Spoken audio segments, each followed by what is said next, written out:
বহুতে কৈ থাকে যে দাদা আমাৰ ফলোৱাৰ্ছে বহা নাই, আমি কি কৰিম? মই কৈছোঁ তেওঁলোকক, মই যেতিয়াই ভিডিঅ' আপলোড কৰোঁ তেতিয়াই আপোনালোকে অকণমান এক্টিভ থাকিব আৰু আপোনালোকক প্ৰমাণ সহকাৰে দেখাই দিছোঁ। চাওক, বাইদেউ দুগৰাকীয়ে মোক কমেণ্ট দিছে, মাত্ৰ এটা ফুলৰ মৰম দিছে, আৰু এগৰাকী বাইদেৱে এটা কমেণ্ট দিছে। 1000ৰ ওপৰত তেওঁলোকৰ চাওক কমেণ্টত বেলেগে লাইক কৰি তেওঁলোকে ফলোৱাৰ্ছ গোটাই আছে।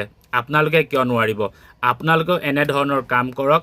যেতিয়াই মই ভিডিঅ' আপলোড কৰিম সেইটো সময়তে আপোনালোকে অকণমান এক্টিভ থাকক আৰু ভাল ভাল কমেণ্ট দিয়ক। যিসকল নতুনকৈ আহে সেইসকলে যাতে আপোনাৰ ঘৰত সোমাই কৰিলে আপোনাৰ ঘৰ পৰিয়ালটো ধুনীয়াকৈ যাতে চাই আহিব পাৰে। গতিকে এনেকুৱা কিছুমান পদ্ধতি আপোনালোকেও লওক।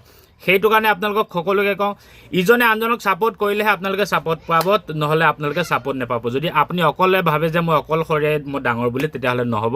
এই ফেচবুক জগতত বৰ্তমান এনেকুৱা এটা ছিষ্টেম চলি আছে, যিটো ছিষ্টেম নেকি আপুনি বেলেগৰ পৰা অকণমান সহায় লৈহে আপুনি আগবাঢ়িব পাৰিব। গতিকে সকলোকে কওঁ, মই যেতিয়াই যি ভিডিঅ' আপলোড কৰোঁ ভাল ভাল কমেণ্ট দিবলৈ চেষ্টা কৰক আৰু আপোনাৰ পৰিয়ালটো ডাঙৰ কৰি লওক।